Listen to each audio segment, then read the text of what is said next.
जी सुभाष जी थोड़ा रिएक्शन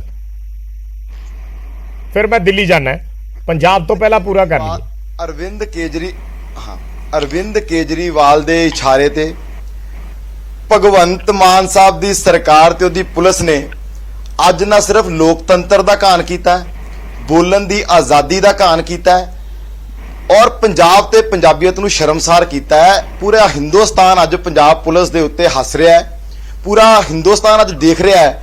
ਮੈਨੂੰ ਇੱਕ ਗੱਲ ਸਮਝਾਓ, ਤਜਿੰਦਰ ਬੱਗਾ ਦਿੱਲੀ ਦਾ ਨਾਗਰਿਕ ਜੀ ट्वीट कर रहा है दिल्ली के मुख्यमंत्री के बारे, दिल्ली च बैठ के ट्वीट कर रहा है, दिल्ली के रजिस्टर्ड नंबर तो ट्वीट कर रहा है। पंजाब पुलिस ने की लेना उतों? और जिस बयान के बारे कह रहे हैं पंजाब की शांति को खतरा है, वो ट्वीट FIR लिखा जो इन्होंने बयान कहते बड़ा इन्फ्लेमेटरी बयान है। जिस दिन अरविंद केजरीवाल साहब ने दिल्ली की विधान सभा च कश्मीरी हिंदुओं के घाण, कश्मीरी भैनों के बलात्कार का मजाक उड़ाया, ठहाके लगाए, उस दिन तजिंदर बग्गा ने उसकी आलोचना की है ट्वीट से। और सिर्फ तजिंदर बग्गा ने नहीं की, रिकॉर्ड कढ़ लो, लखा हिंदुस्तानियों ने लानता पाइया उस दिन अरविंद केजरीवाल नूं, और केजरीवाल नूं बाद चो इंटरव्यूआं दे दे के अपनी सफाई देनी पई और यू टर्न लेना पिया भी नहीं फिल्म बड़ी सच्ची सी। लेकिन तजिंदर बग्गा नूं पिक करके केस रजिस्टर हुंदा है मोहाली च। हुण दसो दिल्ली का बंदा दिल्ली के मुख्यमंत्री के खिलाफ ट्वीट कर रहा है। हिंदुस्तान के अंदर मुख्यमंत्रियों के खिलाफ, हर सूबे के मुख्यमंत्रियों के खिलाफ हजारों लोग ट्वीट करते हैं, देश के प्रधानमंत्री के खिलाफ हजारों लोग ट्वीट करते हैं। तो पंजाब पुलिस को यही काम रह जाऊगा कि उन्होंने के खिलाफ मुकदमे झूठे दर्ज करो और फिर पंजाब बंदे विजय जी पूरी पंजाब बंदे दिल्ली पुलिस ने गैर कानूनी तरीके नाल उन्होंने किडनैप किया। सुप्रीम कोर्ट दी गाइडलाइंस ने कि दूजे सूबे जाके अरेस्ट करना है, दिल्ली के हाई कोर्ट दी गाइडलाइंस ने, ठीक है, उन्होंने सारिया गाइडलाइंस का उल्लंघन करके आपा बहुत अगे जाना है, बहुत अगे जाना है। सुभाष जी मैं संजीव झा जुड़े ने साडे नाल दिल्ली तो MLA, एक जवाब लेना थानू पूरा मौका दूंगा। झा साहब, जो सुभाष शर्मा जी बात कर रहे हैं कि दिल्ली का बंदा और दिल्ली के CM के संदर्भ में ट्वीट कर रहा है, उसमें पंजाब पुलिस बीच में कहां से कूद पड़ी? देखिए, पहली बात कि आपको समझना पड़ेगा कि ये तेजिंदर पाल बग्गा कौन है। तेजिंदर पाल बग्गा एक हैबिचुअल ऑफेंडर है। आपको याद होगा कि 2011 में दिल्ली के हाई कोर्ट में घुस करके एक वकील को सरेआम पिटाई करी थी। ऐसे दर्जनों केस उन पे, दर्जनों FIR उस पे हैं। अब रही पंजाब में एक व्यक्ति का शिकायत, कंप्लेन होती है, उस पर पुलिस FIR करता है, पुलिस लगातार समन करती रहती है, कोर्ट ने कोई प्रोटेक्शन नहीं दिया तो उसके बाद पुलिस को कोई रास्ता बचता नहीं है, पुलिस उस पर अरेस्ट करती है। एक बात बताइए, अगर वो केस झूठा है, अगर वो आरोप झूठा है, एलिगेशन झूठा है, तो कोर्ट तय करेगा ना। क्या आपको कोर्ट पे भरोसा नहीं है? तो मुझे ये लगता है कि हमेशा इस भाजपा को ना तो इस देश के संविधान पे भरोसा है, ना इस देश के न्यायालय पे भरोसा है। ये एक पैरेलल कोर्ट चलाना चाहते हैं, एक तानाशाह की तरह इस देश में, जैसे तो नक्सली कोर्ट चलाते हैं, आपने कोर्ट का रुख नहीं किया, चलता है, आपने कोर्ट का रुख नहीं किया। पैरेलल कोर्ट चलाना चाहते हैं और सड़क पे बातों को तय करना चाहते हैं कि क्या सही है क्या गलत है। अगर मैं बार बार कह रहा हूं कि अगर मान लीजिए ये FIR गलत है, अगर मान लीजिए कि गलत तरीके से इनको डिटेन किया गया है, अगर गलत तरीके से इनको अरेस्ट किया गया, तो कोर्ट है ना, कोर्ट में अपनी बात रखते हैं। आप जिस तरह से आपने ड्रामा किया, आज इस देश के संविधान का आपने मजाक उड़ाया है, इस देश के रूल प्रोसीजर का मजाक उड़ाया है, और आपने एक पैरेलल कोर्ट बना करके सड़क पे आपने ये तय कर दिया कि आपको इस देश के संविधान पे और इस देश के न्यायालय पे आपका भरोसा नहीं। आरपी सिंह जी तो जवाब ले लेने। आरपी सिंह जी, जो तर्क झा साहब दे रहे वो कहते कोर्ट ते भरोसा नहीं है, कोर्ट का रुख कर दे। आरपी सिंह जी, जिथे तुसीं शुरू किया सी उत्थे मैं वापस आना चाहता। तुसीं शुरू किया कि अज बग्गा का इशू वड्डा हो गया, क्यों हो गया, उत्ते गल समझिए। कल खालिस्तान के कुछ लोग फड़े जाते हैं, खालिस्तान समर्थक कुछ लोग फड़े जाते हैं करनाल जी, उन्होंने रूट्स फड़िया जांदियां ने फिरोजपुर, उन्होंने सारा जरा मामला फिरोजपुर जाता है जी।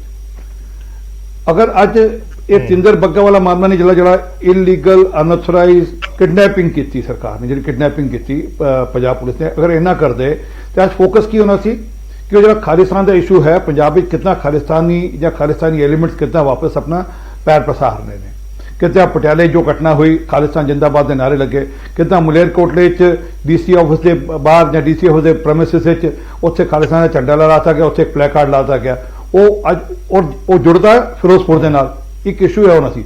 ਦੂਜਾ ਇਸ਼ੂ ਹੋਣਾ ਸੀ ਜਿਹੜਾ ਜੀ ਕੇਜਰੀਵਾਲ ਨੇ ਦਿੱਲੀ 'ਚ ਆਪਣੀ ਕਈ ਗੱਲ ਮੋੜ ਲਈ ਕਿ ਮੈਂ ਬਿਜਲੀ ਫ੍ਰੀ ਕਰਾਂਗਾ, ਉਹ ਬਿਜਲੀ ਫ੍ਰੀ ਹੁਣ ਰਹੀ ਨਹੀਂ। ਅੱਜ ਸਾਰਾ ਇਸ਼ੂ ਹੋਣਾ ਸੀ, ਪਰ ਅੱਜ ਇਸ਼ੂ ਕੀ ਹੋ ਗਿਆ? Kidnapping of Sinderpal Singh Bagga. ਇਹ ਜਾਣਬੁੱਝ ਕੇ ਕੀਤੀ ਗਈ ਸ਼ਰਾਰਤ ਹੈ। मैं आ रहा हूं झा साहब आपके पास।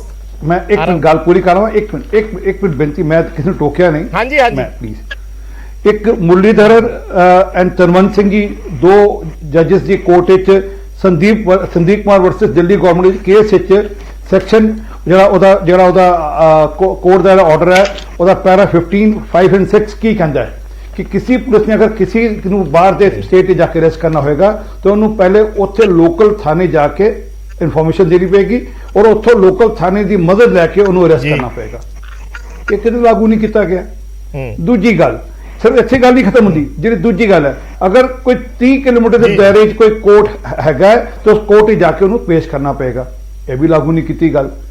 ਇਹ ਮੈਂ ਨਹੀਂ ਕਹਿ ਰਿਹਾ ਕੋਰਟ ਦੇ ਆਰਡਰਸ ਨੇ, ਪਰ ਦਿੱਕਤ ਹੈਗੀ ਹੈ ਕਿ ਕੇਜਰੀਵਾਲ ਸਾਹਿਬ ਜਾਂ ਉਹਨਾਂ ਜਿਹੜੇ ਮਿੱਤਰ ਇੱਥੇ ਬੈਠੇ ਨੇ ਉਹ ਤੇ ਲੋਕਤੰਤਰ ਵਿਸ਼ਵਾਸ ਨਹੀਂ ਕਰਦੇ, ਉਹ ਤੇ ਬਾਬਾ ਸਾਹਿਬ ਅੰਬੇਡਕਰ ਸਾਹਿਬ ਦੇ ਕਾਨੂੰਨ ਵਿਸ਼ਵਾਸ ਨਹੀਂ ਕਰਦੇ, ਉਹ ਤੇ ਵਿਸ਼ਵਾਸ ਕਰਦੇ ਨੇ ਕੇਜਰੀਵਾਲ ਸਾਹਿਬ ਦੇ ਕਾਨੂੰਨ ਵਿੱਚ, ਅਨਾਰਕਿਜ਼ਮ ਦੇ ਕਾਨੂੰਨ ਵਿੱਚ ਕਿ ਅਸੀਂ ਜੋ ਕਹਾਂਗੇ ਠੀਕ ਹੈ, ਬਾਕੀ ਸਭ ਗਲਤ ਹੈ।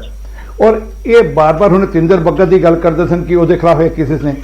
ਸਰ, ਅੰਸ਼ੂ ਪ੍ਰਕਾਸ਼ ਹੁੰਦੇ ਸਨ ਦਿੱਲੀ ਦੇ ਚੀਫ ਸੈਕਟਰੀ, ਉਹਨਾਂ ਨੂੰ ਘਰੇ ਬੁਲਾਇਆ, ਆਪਣੇ ਰਾਤੀ 12 ਘਰੇ ਬੁਲਾਇਆ ਕੇਜਰੀਵਾਲ ਸਾਹਿਬ ਨੇ, ਔਰ ਘਰੇ 'ਚ ਉਹਦੀ ਕੁਟਾਈ ਲੱਗੀ ਚੀਫ ਸੈਕਟਰੀ ਦੀ, ਉਹਨੇ ਮੁਕੱਦਮਾ ਦਰਜ ਕੀਤਾ। ਇਸ ਤੋਂ ਵੱਡਾ ਗੁੰਡਾਗਰਦੀ ਦਾ ਐਗਜ਼ਾਮਪਲ ਕੀ ਹੋ ਸਕਦਾ ਹੈ? ਕਿ ਮੈਂ ਨਹੀਂ ਕਹਿੰਦਾ ਕਿਨੇ, ਇਹ ਹਾਲੇ ਕੋਰਟ ਨੇ ਫੈਸਲਾ ਕਰਨਾ ਵੀ ਕਿਨੇ ਕੀ ਕੀਤਾ, ਪਰ ਉਹਨੇ ਮੁਕੱਦਮਾ ਦਰਜ ਕੀਤਾ ਕਿ ਮੇਰੀ ਕੁਟਾਈ ਲਾਈ ਗਈ। ਉਹਨੇ ਚੀਫ ਮਿਨਿਸਟਰ ਦੇ ਘਰ ਚੀਫ ਸੈਕਟਰੀ ਕੁਟਾਈ ਲਾਈ ਜਾਂਦੀ ਹੈ। ਇਹ ਕਾਨੂੰਨ ਵਿਵਸਥਾ ठीक है। आरपी सिंह जी मैं आ रहे हैं थोड़े को दोबारा। झा साहब कुछ कहना चाह रहे हैं, फिर मैं मरविंदर कांग जी तो जवाब लेना है इस पे जी। देखिए, दो बातें अभी आरपी सिंह जी कह रहे थे। पहली बात कि पंजाब पुलिस ने हालांकि इस बात को क्लियर कर दिया है, उसने ड्यू प्रोसेस को फॉलो किया, उन्होंने लोकल थाने को इन्फॉर्म किया, सारी वीडियो रिकॉर्डिंग है और ये बात में कोर्ट में प्रोड्यूस करेगा। मेरा जो पहला सवाल, जो इंपॉर्टेंट सवाल था कि क्या इनको कानून पे भरोसा है कि नहीं, क्या इनको न्यायालय पे भरोसा है कि नहीं, और जिस बात की दुहाई आज ये दे रहे हैं, ये भूल रहे हैं कि दिल्ली के चुने हुए एमएलए के खिलाफ भाजपाइयों ने 140 एफआईआर कराए हैं। सिंपल एक प्रोवोकेशन के केस में हमारे एक एमएलए को गुजरात में से पकड़ करके लाते हैं और थाने में अरेस्ट करते हैं कोर्ट उस केस को खत्म कर देता है। ऐसे दसियों केस हैं कि हमारे एमएलए पे सिंपल एलिगेशंस पे आप पकड़ के जेल में डाला और कोर्ट ने खत्म कर दिया। हम इस देश के न्यायालय में भरोसा, हम न्यायालय गए ना। आप क्या करना चाहते हैं? आप उसको बीच से रोक करके निकाल कर ऐसे ला रहे हैं जैसे इस देश में कोई न्यायालय नहीं है और न्याय पे भरोसा नहीं है। आज माननीय उच्च न्यायालय ने क्या कहा है? इन्होंने कहा है कि हरियाणा को 24 घंटे में ये एफिडेविट देना पड़ेगा कि आपने क्यों डिटेन किया, इलीगल क्यों डिटेन किया आपने। तो मेरा ये कहना है कि देश के न्यायालय पर खुद भरोसा कीजिए तो जनता का भरोसा बढ़ेगा। अगर खुद आप न्याय को, खुद आप संविधान को, खुद और कानून को, रूल प्रोसीजर को तोड़ेंगे तो जनता का विश्वास घटेगा। आप केंद्र में आपकी सरकार है, आप बहुत सारे देश में राज्यों में आपकी सरकार है। मेरा ये कहना है कि आप सबको, मैं मानता हूं कि आप इस देश के संविधान में, इस देश के कानून में, इस देश की कानूनी व्यवस्था में आपका भरोसा नहीं है। आप पैरेलल एक व्यवस्था चलाना चाहते हैं, लेकिन इससे देश में अराजकता होगा। अभी ये पूरा प्रोसीजर बता रहे थे, ये भूल गए गुजरात में अभी एक विधायक को किस तरह से इन्होंने डिटेन किया और आसाम में छोड़ने के बाद फिर डिटेन। ठीक है।